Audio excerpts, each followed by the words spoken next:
Hi, my name is Effy Nicopoulos and I'm a professional organizer and a certified KonMari consultant. Today we are at the Toronto Fall Home Show in a true north tiny home built and designed by Daniel Ott. So I'm here to show you some tips to maximize space, whether you're in a small condo, a townhouse, or even a 5,000 square foot house. So the purpose of the KonMari method is to bring us clarity and get to that point in our lives that we know what sparks joy for us.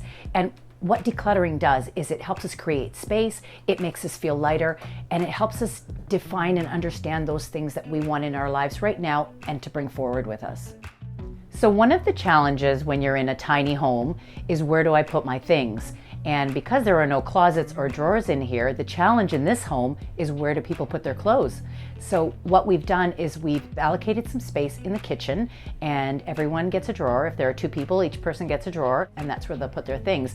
And when you have such a small space in your home, you're going to pick the best of the best. So there's no room for clutter, there's no room for being on the fence. You will only take the things with you and put the things in your home that truly spark joy. So now that we've taken space out of the kitchen by using the drawers for clothing, we have to be careful what else we have in our kitchen. So for example, if you only have 4 people here for dinner at a time, you really only need 4 dinner plates, 4 glasses, and enough cutlery for those people. So be really careful about what comes into your space, because it's all really valuable real estate. So the lovely thing about this home is it has wonderful deep drawers.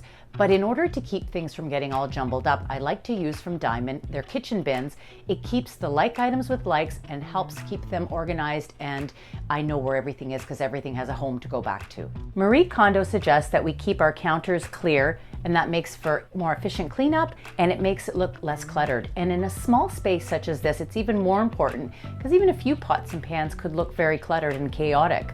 So don't forget your fridge. Out of sight is not out of mind. So you want a nice organized fridge, and I like to use clear bins from Diamond. When you can see what you've got, you avoid overbuying and things are easier to access.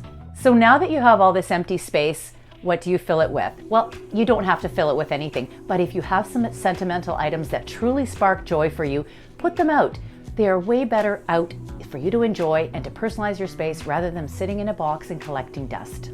You can also hang up sentimental items, and vertical space is a great space-saving measure, but in a small home such as the one we're in, you have to be really careful not to overdo it. So be really strategic as to what you hang up on the walls.